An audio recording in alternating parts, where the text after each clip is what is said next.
यहाँ जाम लगता है और इसका ट्रांसपोर्ट का सरकार पे कोई निदान नहीं हो रहा और सुबह से शाम तक जाम रहता है। बहुत सारे मरीज एम्बुलेंसों में मर जाते हैं। 4-4 6-6 घंटे जाम रहता है। सरकार बिल्कुल आंख बंद करके पड़ी सर। जनता बहुत त्रस्त है, बहुत नाराज है और इनकी तो जमानत जब्त हो जाएगी। भाजपा नेता किसी गांव में नहीं जा रहे अकेले। बच के लोग हैं, कुछ भी बोल सकते हैं। मेरा जब जन्म हुआ था, जन्म से 10-12-14 साल तक मैंने पानी खूब देखा माइनर में, लेकिन उसके बाद पानी आना बंद हो गया था जब से 2017 के बाद उत्तर प्रदेश में योगी आदित्यनाथ जी की सरकार आई है। भाजपा नेता जो है ये तो बैठक भोजन और विश्राम में आस्था रखते हैं। इन्हें तो केवल और केवल सीधे सीधे हवाबाजी करनी है। मूल काम से इनका कोई लेना देना ही नहीं है। झूठ के पैर कच्चे होते हैं। भाई साहब की मुस्कान यही दर्शा रही है कि झूठ के पैर कच्चे ही होते हैं। कंगना रनौत भी आ गई यहाँ के उपचुनाव में भी आ गई कंगना रनौत। आप क्या करो? कंगना रनौत यहाँ कोई मुद्दा नहीं है।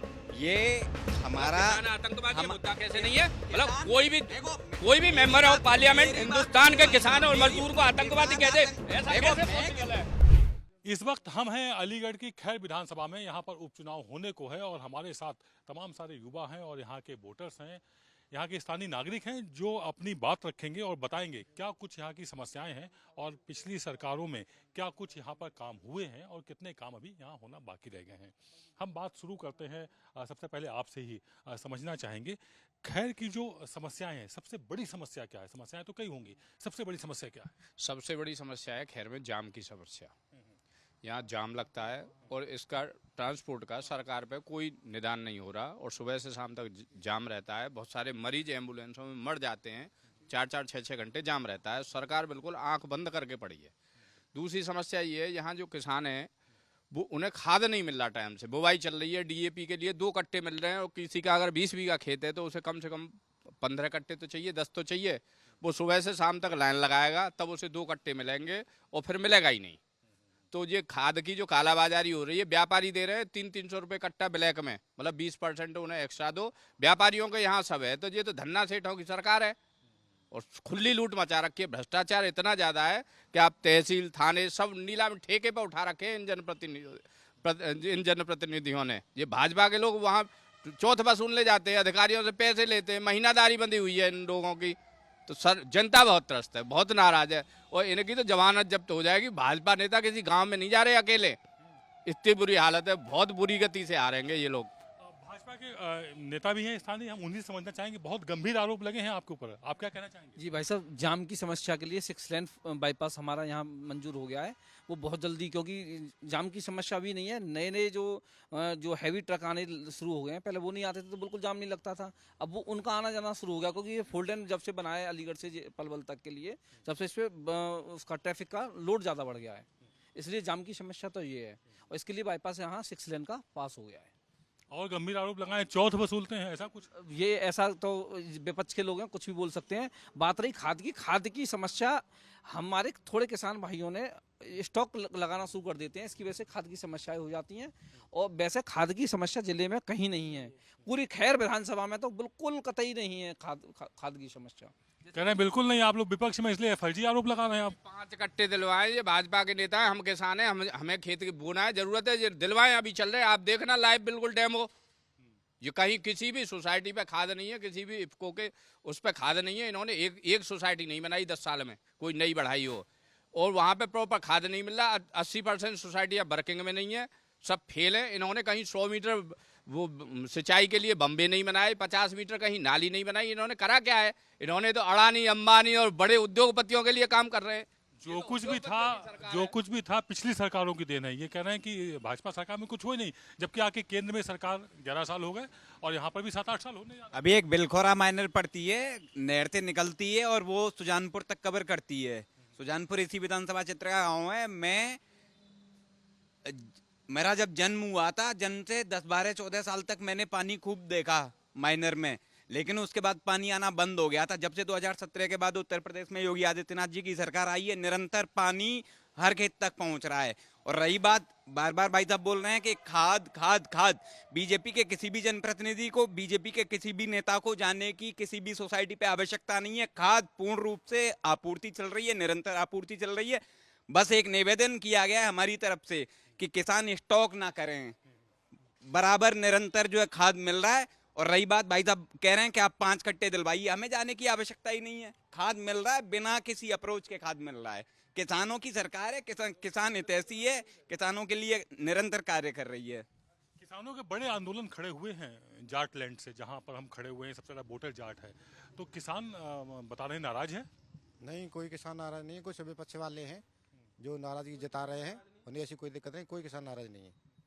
बहुत समस्याएं वैसे भी हैं यहाँ, स्वास्थ्य की समस्या है, अगर कोई बहुत गंभीर मरीज हो जाम में फंस के दम तोड़ देता है, एम्बुलेंस फंसी रहती है, 1 किलोमीटर का रास्ता आधे घंटे में तय हो पाता है एम्बुलेंस का। ये तो जाम की तो व्यवस्था इतनी गंभीर है यहाँ पे कि बस कहीं नहीं, हम तो इतने बड़े हो गए, हमने तो अब देख रहे हैं जाम को इसको यहाँ पे, लेकिन इसको कोई निदान ही नहीं है। तो यहाँ के स्थानीय नेताओं से आप लोग मिले नहीं जाकर के? स्थानीय नेताओं से यदि मिलते हैं तो वो क्या कुछ कहते हैं जाम को लेकर?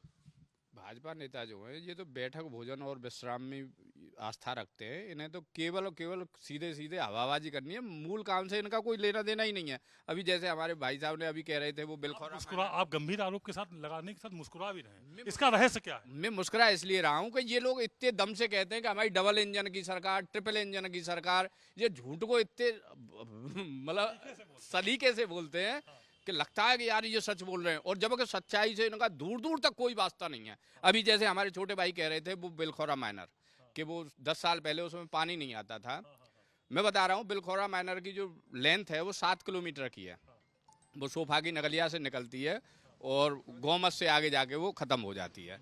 उसकी हर साल बरसात से पहले सिल्ट सफाई होती है, जो कहीं भी RTI में मांग ली जाएगी। तो ये गलत कह रहे हैं भाई साहब कि अच्छा सिल्ट सफाई का पेमेंट उस दिन होता है जिस दिन टेल फीड का एक नोटिस होता है टेल फीड हो जाती है तब उसका पेमेंट होता है। तो ये भैया जो कह रहे हैं तो ये तो झूठ ही इतना बोलते हैं कि आदमी बिल्कुल झूठ को सच मानने लगता है। आप लोग इतनी बार झूठ बोलते हैं कि वो आदमी को सच दिखने लगता है कि नहीं? बरसात जा चुकी है, अभी रिकॉर्ड निकलवाई है, 10 से 15 दिन पहले सफाई हुई है पूरी माइनर की, क्योंकि अभी जो है गेहूं का सीजन आ गया है, गेहूं में भी भरपूर मात्रा में पानी मिलेगा। और रही बात दूसरी कि भाजपा के नेता जुमले पढ़ते हैं, भाई साहब ने अभी बोला, अगर भाजपा के नेता केवल जुमले ही पढ़ते ना तो 2017 से निरंतर भाजपा में उत्तर प्रदेश की सरकार होती नहीं है। झूठ के पैर कच्चे होते हैं, भाई साहब की मुस्कान यही दर्शा रही है कि झूठ के पैर कच्चे ही होते हैं। फिर आपको ये क्यों कहना पड़ रहा है कि कटेंगे तो बटेंगे? हाँ, बटेंगे तो कटेंगे, सॉरी। हाँ, मैं आपको बता दूं, पहले मेरा नाम अंकित राज मल्होत्रा है और मैं बसपा समर्थक हूँ। इन सबको मैं एक चीज़ नोट करा देता हूँ कि यहाँ पर जितनी लंबी लंबी बातें कर रहे हैं, अगर यहाँ पर सिर्फ और सिर्फ अगर विकास की अगर बात करेंगे तो माननीय बहन जी के अलावा किसी दूसरे व्यक्ति ने नहीं विकास किया, चाहे टप्पल का हाईवे हो या जेवर एयरपोर्ट की स्थापना हो या खैर नगर के सौंदर्यीकरण की बात हो। अगर बहन जी की सुरक्षा की और शिक्षा की बात किया, जैसे कि अभी भाजपा ने नारा दिया है कि कटेंगे तो बटेंगे, इन्होंने ये बटेंगे तो कटेंगे, इन्होंने ये नारा क्यों नहीं दिया कि पढ़ेंगे तो आगे बढ़ेंगे? इन्होंने ये नारा क्यों नहीं दिया? जैसे बहन जी ने अभी जल्दी में नारा दिया है कि जुड़ेंगे तो आगे बढ़ेंगे, ये नारा सुनिश्चित है। और निश्चित ही खैर विधानसभा में अब की बार डॉक्टर पहल सिंह जो बसपा के प्रत्याशी हैं, बहन जी ने उनको अपने आशीर्वाद देके, जो मान्यवर साहब काशीराम जी के साथ उन्होंने जमीनी स्तर पर काम किया है, जमीनी स्तर पर जुड़कर लोगों के साथ वो आगे बढ़ रहे हैं।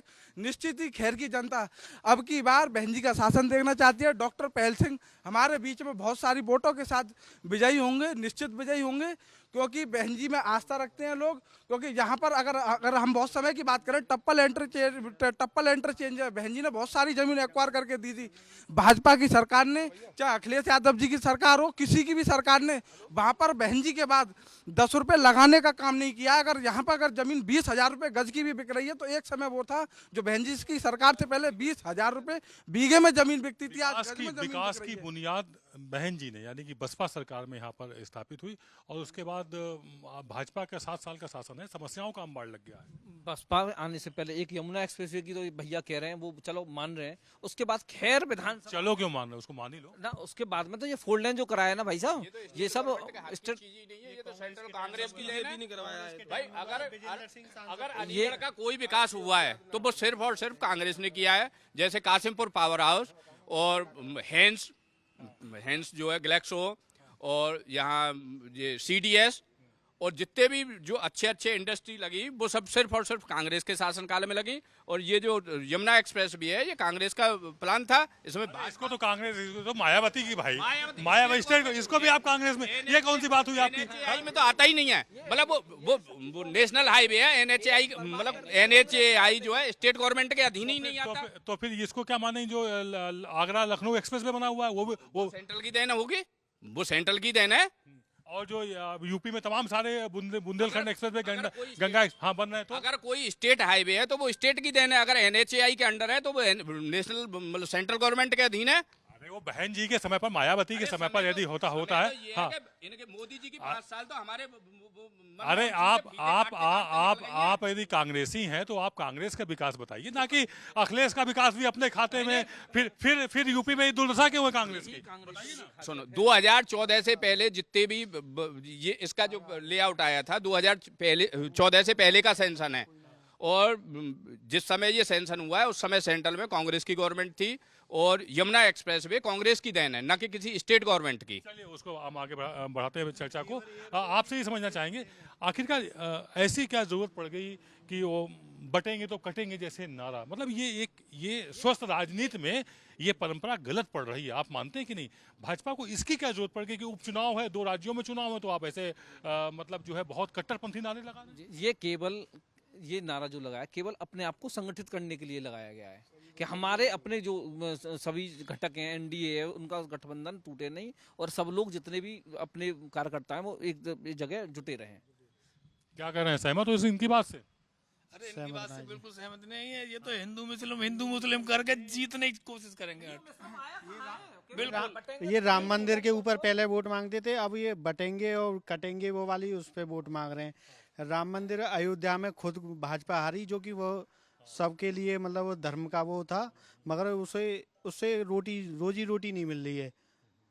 वहाँ पे महंगाई चरम पे। यहाँ एक बात और करना बेहद जरूरी है कि लोकसभा चुनाव जब हुआ है उसकी विधानसभा में जो रिजल्ट आए हुए थे उसमें 1400 वोटों से सपा जीत पर रही थी। तो अब ऐसे में कांटे का संघर्ष है और आप लोग दावा कर रहे हैं कि नहीं भाजपा जीती जाएगी, कैसे जीत जाएगी? निश्चित हम जीतेंगे। और अभी भाई साहब मैं आपका जवाब दूं कि आप बार बार बोल रहे हैं कि बटेंगे तो कटेंगे, बटेंगे तो कटेंगे। आप मध्यकाल से, भारत का मध्यकाल उठा लीजिए और भारत के मध्यकाल से चले आइए भाई साहब। बटे हैं तो हम कटे हैं, निश्चित तौर पर हमें काटा गया है। और अब अगर हम मुहिम छेड़ रहे हैं कि बटेंगे तो कटेंगे, तो निश्चित हमें एकजुट होना पड़ेगा, निश्चित एकजुट होना पड़ेगा। औरंगजेब से लेके अकबर से लेके भाई साहब हमको काटा ही गया है, हैं? अब अलीगढ़ में रोज दंगे होते थे, उत्तर प्रदेश में जब से माननीय योगी जी की सरकार आई है, हम कहाँ दंगा है, दंगे के कहाँ अगर हम दंगा भाई साहब करते, भाई दंगे करते ही ये थे। जब अब ये इन्हें लूटमार से फुर्सत नहीं है तो दंगे करेगा कौन? अभी बहराइच में तो दंगा हुआ ना, बहराइच में एक वो कोई मारा गया ना एक वहां पर। हाँ भाई साहब, बहराइच में दंगा हुआ, बहराइच में दंगे में मारे गए, उसकी भाई साहब मुझे ज्यादा जानकारी नहीं है क्योंकि मैंने पढ़ा नहीं, तो उसकी मुझे जानकारी है नहीं। मतलब कोई भी सेंसिटिव मुद्दा जिस पे अच्छा बोला वो हो तो उसकी इन्हें जानकारी होती नहीं है। हमारे खैर विधानसभा में भाई साहब आप किसी भी गांव में चले जाओ, खैर विधानसभा में किसी भी गांव में चले जाओ, हर गांव में सड़कें हैं। 2 कस्बों को जोड़ने वाली कोई 2 और अब ये नया जो बाईपास बना है ये पूरा ही जुड़ते हुए बनाया है। ये अलीगढ़ से लेके स्टार्ट होके पूरा टप्पल तक यमुना एक्सप्रेसवे को जोड़ते हुए पेरिफेरल एक्सप्रेस पे जा रहा है। ये 6 लेन बाईपास बना है पूरा का पूरा। बता रहे हैं भाजपा के समय पर काफी विकास हो रहा, आप तो कह रहे हैं मायावती के समय पे हुआ। पहले इनसे ये पूछ लीजिए यहाँ विकास की नींव रखी किसने? एयरपोर्ट की अगर यहाँ पर ये जहाँ पर अगर बाईपास न, अगर ये बाईपास की बात कर रहे हैं या यमुना एक्सप्रेस में ना होता, जेवर एयरपोर्ट ना होता तो यहाँ कौन किसको पूछ रहा था? किसी को यहाँ इसको खादर बोला जाता था इस एरिया को। यहाँ तक कोई शादी विवाह करने के लिए तैयार नहीं था क्योंकि यहाँ पर लूट मार थी, कोई लोगों के पास रोजगार नहीं था, कोई व्यापार नहीं था। जिस दिन से बहन जी ने अपना शासन संभाला था एकदम सुरक्षा शिक्षा की व्यवस्था एकदम उन्होंने बिल्कुल दुरुस्त की थी। उसके बाद एकदम से देखा कल माननीय योगी आदित्यनाथ जी की सभा हुई थी यहाँ पर और बिल्कुल थाने चौकी बिल्कुल लापरवाह की तरह पड़े थे। जब माननीय बहन जी जब आया करती थी अगर खैर में आ रही हैं तो टप्पल का थाना एकदम ऐसे दुरुस्त रहा करता था कि बहन जी आ रही है, पता नहीं किस मोहल्ले में आ जाए, किस गली में आ जाए, किस ऑफिस में आ जाए, पूरा ऑफिस लापरवाह पड़ा है, बिल्कुल तो बिल्कुल मामला फेल है। विकास की बुनियाद बता रहे हैं, दावा कर रहे हैं कि यहीं रखी गई है। आप कुछ कहना चाह रहे हैं? मैं ये कह रहा हूँ जो जेवर एयरपोर्ट का ये जो दावा कर रहे हैं, ये सेंट्रल गवर्नमेंट उस समय कांग्रेस थी और बसपा की गवर्नमेंट थी, इन्होंने जमीन वो कराई थी उस समय। क्योंकि मैं वही उसी क्षेत्र से आता हूँ, गांव मेरा थौरे बंकापुर है, मेरा खुद मेरे एयरपोर्ट में जमीन गई है, तो उस समय ही प्लान हो गया था। ये इनकी कोई वो नहीं है कि भाजपा वाले ही एयरपोर्ट विकास का श्रेय सभी पार्टियां दावा करती हैं और लेने की कोशिश करती हैं। कुछ इसी तरह का यहाँ भी देखने को मिल रहा है। 4 लाख की यहाँ वोटर हैं। 4 लाख वोटर होने के बाद हम देख रहे हैं यहाँ विकास कार्य जो है ना उतने अच्छे नहीं है। सड़कें भी टूटी फूटी हुई हैं, काफ़ी ज़्यादा समस्याएं हैं। शिक्षा भी एक यहाँ बड़ी समस्या है। स्वास्थ्य का लाभ भी लेना है तो अलीगढ़ कम से कम जाइए या नोएडा जाइए। तो क्या कुछ वजह है कि यहाँ पर विकास उतना नहीं हो पा रहा है अपेक्षाकृत जितना चाहिए? जो भारतीय जनता पार्टी ने विकास कराया है, आज तक किसी पार्टी ने अपने क्षेत्र में विकास नहीं कराया। चाहे आप राजा महेंद्र प्रताप यूनिवर्सिटी ले लीजिए, डिफेंस कॉरिडोर ले लीजिए, और अब ये बाईपास का भी निर्माण होने वाला, राजकीय पॉलिटेक्निक, राजकीय ITI, बहुत विकास के कार्य कराए हैं जो भी भारतीय जनता पार्टी में ही संभव है, किसी और पार्टी में संभव नहीं है। इतनी विकास की गंगा सी बही हुई है, इनका दावा है। उसके बाद अलीगढ़ मुस्लिम विश्वविद्यालय भी मुद्दा बना यहाँ पर। अभी योगी ने यहाँ विजिट की हुई है तो उन्होंने उसको मुद्दा बनाया है कि वहाँ पर दलित और पिछड़ों को और EWS यानी कि आर्थिक रूप से पिछड़ों को वहाँ एडमिशन नहीं मिल पाता है, मुस्लिम रिजर्वेशन है। ऐसा है कि लगातार हमारे यहाँ के सांसद जी भी इस मुद्दे को संसद में उठाते रहे हैं कि केवल वहाँ पर मुस्लिमों को आरक्षण रहता है, हमें आरक्षण ही नहीं है। दलित OBC के लिए आरक्षण ही नहीं है। हमारा प्रयास है कि यहाँ पर जो है ये आरक्षण हमें मिले। मुस्लिमों को आरक्षण नहीं है। अल्पसंख्यक कोई अगर यूनिवर्सिटीज हो या इंस्टीट्यूट हो तो कोई भी हो, क्रिश्चियन है तो क्रिश्चियन वाले आरक्षण लेते हैं 50%, ऐसे अगर मुस्लिम है तो मुस्लिम लेंगे। इसमें गलत क्या है? भाई साहब, ये बाबा भीमराव अंबेडकर साहब के संविधान के अनुसार हमारा चलता है। संविधान जो है उसके अनुरूप AMU में केवल कुरान संविधान चलता है, ना कि संविधान चलता अपना भारत का। कुरान चलता है, कुरान, क्योंकि कुरान संविधान में लिखा है जिसको जो आरक्षण देना है वो देना चाहिए। तो ये क्या AMU संविधान से अलग चलेगा? संविधान के तहत एक माइनॉरिटीज कॉलेज जो होते हैं, मैं यहाँ समझाना चाहूँगा, मैं बताना चाहूँगा, माइनॉरिटीज़ के उसमें उनके अपने नियम होते हैं, उनके अपने बायलाज होते हैं और फिर वो अपनी स्पेशली माइनॉरिटीज़ को ही एजुकेट करने की कोशिश करते हैं। इसी को लेकर के 18वीं सदी में इसकी स्थापना सर सैयद अहमद ने की हुई थी और उसको लेकर के यहाँ स्थापित। खैर वो तो अदालत में मामला है, वो एक अलग मुद्दा है। भाई साहब, इस मामले में ये कहना चाह रहा हूँ, ये कांग्रेस गवर्नमेंट ने इसका इस्लामीकरण कर दिया था यूनिवर्सिटी का। बाकी इसको महान दाता जो है महाराजा जो महेंद्र प्रताप सिंह ने इनको भूमि दान दी थी पूरी, और उसमें ये कमिटमेंट हुआ था, इसमें सभी कोई भी व्यक्ति समुदाय का विशेष का मामला नहीं रहेगा, सभी के लिए रहेगा। AMU कितना मुद्दा रखेगा अलीगढ़ मुस्लिम विश्वविद्यालय खैर विधानसभा के उपचुनाव में? कोई मुद्दा ही नहीं है AMU का इसमें। एक्चुअल उस समय कोई AMU का कोई मुद्दा है ही नहीं है ना। उस समय जितने भी शैक्षिक संस्थान थे, धार्मिक संस्थान थे, उन्हें हर बड़ा आदमी दान देता था जमीन अमीन। तो राजा महेंद्र प्रताप सिंह उस जमाने के बहुत बड़े राजा थे, उन्होंने किसी विद्यालय के लिए जमीन दान दी, ये उनका दानपन था, ये महानता थी। और रही बात शिक्षा की, तो भाजपा का शिक्षा से कोई लेना देना ही नहीं है। ये चाहते ही नहीं देश आगे बढ़े। इन्होंने कितने IIT खोले, इन्होंने कितने एम्स बनाए यूपी में, इन्होंने किया क्या है? इन्होंने पूरे खैर विधानसभा में एक राजकीय कन्या इंटर कॉलेज नहीं बना पाए ये। और ये बात करते हैं शिक्षा की, ये तो गुरुकुल बना रहे हैं, ये तो जन कहा कर रहे हैं, ये तो नाले तक गैस बनवा रहे हैं। बार तो भाजपा के मोदी सरकार के ही नेतृत्व में लगातार देखने को मिल रही है। भारत में कितने एम्स खोले गए हैं नए, जगह को नाम बताओ। कहाँ नहीं खोले गए हैं भारत में, कहाँ नहीं खोले गए हैं, कितने IIT नहीं खोले गए हैं, जहाँ जगह को नाम कहाँ नहीं खोले गए हैं, कितने पहले कहाँ खोले गए? जंगल में आए, कागज में हाँ, कहाँ खुले, कहाँ?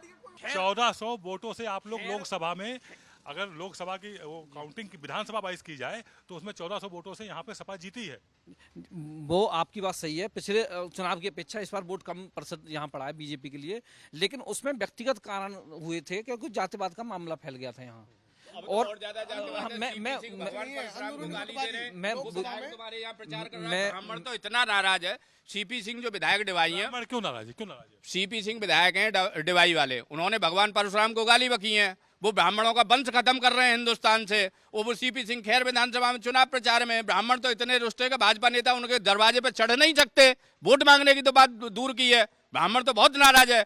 और रही बात चौधरियों की, तो उनके 750 लोग मरे उस जन आंदोलन में, किसान आंदोलन में, और कोई भाजपा का नेता उनके यहाँ संवेदना व्यक्त करने नहीं गया। तुम इतने संवेदनहीन हो, ये तुम्हारे देश के लोग हैं, इन्होंने तुम्हें आसमान पे बिठाया है और तुम कितने एहसान फरामोश हो गए उनसे, उनके दुख में भी शामिल नहीं हो रहे यार। तुमने अंग्रेजों भाजपा के अलावा जितने भी भारत में राजनीतिक दल हैं वो जाति विशेष की बात करते हैं, बांटने की बात करते हैं, इसीलिए हम नारा देते हैं कि बटेंगे तो कटेंगे। अरे वो तो और आतंकवादी घोषित कर रहे हैं, और रही जो बात सांसद है कंगना रनौत आतंकवादी घोषित कर रही है किसानों को, बता कैसे कौन से मुंह से चले जाएंगे। कंगना रनौत भी आ गई यहाँ के उपचुनाव में भी आ गई कंगना रनौत, आप क्या करोगे? कंगना रनौत यहाँ कोई मुद्दा नहीं है, ये हमारा आतंकवादी मुद्दा कैसे नहीं है? मतलब कोई भी मेंबर ऑफ पार्लियामेंट हिंदुस्तान के किसान और मजदूर को आतंकवादी कह दे, ऐसा कैसे पॉसिबल है? मैं किसान परिवार का व्यक्ति हूँ, किसान अरे तुम किसान हितैषी होते तो सरकार को 3 शब्द तो कहते। मतलब तुम्हारे परिवार के लोग मर गए 1000 आदमी वहाँ, और तुम आज भी भाजपा के पक्ष में बात कर रहे हो। देखो सुनो भाई, तुम्हारे परिवार के लोगों को आतंकवादी कह रहे हैं, तुम्हें आतंकवादी कह रहे हैं यार ये भाजपा के नेता। किसान कभी आतंकवादी नहीं हो सकता, किसान कभी नेता आतंक कंगना नहीं रनौत क्यों फैलाता। कह रही है? किसान कंगना रनौत क्यों कह रही है? क्या वो आपकी नेता नहीं है, किसान सांसद नहीं है? तो किसान पक्ष को क्या है कि अब शांति प्रिय अच्छा नहीं लग रहा है, अब शांति चल रही है, दंगा चाहिए, फसाद चाहिए। देखो क्या अभी हम मुस्लिम यूनिवर्सिटी ये अलीगढ़ में रोज तीसरे दिन दंगे होते थे, आज हम शांति की व्यवस्था करवा रहे हैं, तो इनको अच्छा नहीं लग रहा है, इसलिए इनको ये लग रहा है कि भाजपा बहुत गलत कर रही है। जो कोई तुम्हारी सी बात न कहे वो तुम्हारे लिए आतंकवादी और वो पाकिस्तान चला जाए। अंग्रेजों के बाद जो डिक्टेटरशिप आई है वो केवल भाजपा लाई है हिंदुस्तान में। कांग्रेस ने इतने साल राज किया, उसके जमाने में कितना दंगे हुए वो देखें। राज नहीं किया, दिलों में राज किया है। राष्ट्रवादी हो तो राष्ट्र में स्थान है, राष्ट्रवादी नहीं हो तो कोई स्थान होना ही नहीं चाहिए। अरे राष्ट्रवादी की तुम क्या परिभाषा जा रहे हो? राष्ट्रवाद राष्ट्र से क्या लेना? राष्ट्र से ही तो हमारा लेना देना है। हमारे तो संगठन की परिभाषा ये नहीं पता राष्ट्र शब्द की उत्पत्ति कहाँ हुई। हमारे संगठन और तुम तो वो जय श्री राम का नारा लगाने वाले हो कि त्रेता युग में एक आदमी ने जय श्री राम बोली तो वो सीता मैया को चुरा ले गया, और उसके 2 युग बाद अब कल युग में ये जय श्री राम का नारा लगा रहे हैं, ये भारत माता को चुरा के ले जा रहे हैं। ये ऐसे हैं, ये तो मारीच के खानदान के लोग हैं। बसपा यहाँ पर कहीं वोट काटने का काम तो नहीं करने जा रही है, जिसका फायदा सीधे सीधे भाजपा को होगा? नहीं, कोई वोट काटने का काम नहीं कर रही है। क्योंकि आप लोग लोकसभा चुनाव में सभी विधानसभाओं में नंबर 3 इन पर रहे हैं। नहीं, हम या तो फर्स्ट पर रहे हैं या सेकंड पर रहे हैं। हम यहाँ पे अपना खाता भी खोल चुके हैं। अभी यहाँ पे हमारे बड़े भाई भाजपाई वो राष्ट्रवाद का नारा दे रहे थे। मैं बता दूं, इन्हीं की पार्टी से एक जुड़ा हुआ संगठन है, और उसके कार्यालय पे ये बता दें, अब देश के इतिहास में कभी अगर तिरंगा झंडा फहराया गया हो तो ये बता दें, इन्हीं की पार्टी से जुड़ा हुआ एक संगठन है। अगर के राष्ट्रवाद की परिभाषा दे रहे हैं तो उसके साक्षात प्रमाण दें कि भैया हमने यहाँ तिरंगा फहराया। जबकि अगर इनसे ये पूछ लो कि सबसे पहले हमारे धर्म हमारे लिए महत्वपूर्ण है या हमारे लिए तिरंगा महत्वपूर्ण है, एक बार इनसे पूछो और ये जवाब दें तो फिर मुझे बता दो। बताओ, ये बड़ा पुराना मुद्दा है और हमेशा उठता है। हमारे लिए धर्म भी महत्वपूर्ण है, हमारे लिए तिरंगा भी महत्वपूर्ण है। तिरंगा हमारे लिए तिरंगा भी महत्वपूर्ण है, हमारे लिए राष्ट्र भी महत्वपूर्ण है। पहले क्या है? हमारे लिए राष्ट्र महत्वपूर्ण है। ये थी हमारी खास चर्चा, चुनावी चर्चा उपचुनाव खैर विधानसभा से, जिसमें लोगों ने अपनी अपनी बातें रखी। भाजपा ने अपना पक्ष रखा और भाजपा के साथ जो विपक्ष के लोग थे उन्होंने अपना पक्ष रखा। देखने वाली बात ये होगी कि 20 तारीख को जो वोटर हैं वो किस तरफ अपने मतों का प्रयोग करते हैं और 23 तारीख को क्या कुछ रिजल्ट आता है। कैमरा पर्सन कपिल सोलंकी के साथ आदित्य द्विवेदी, खैर, अलीगढ़, लाइव टाइम्स के लिए।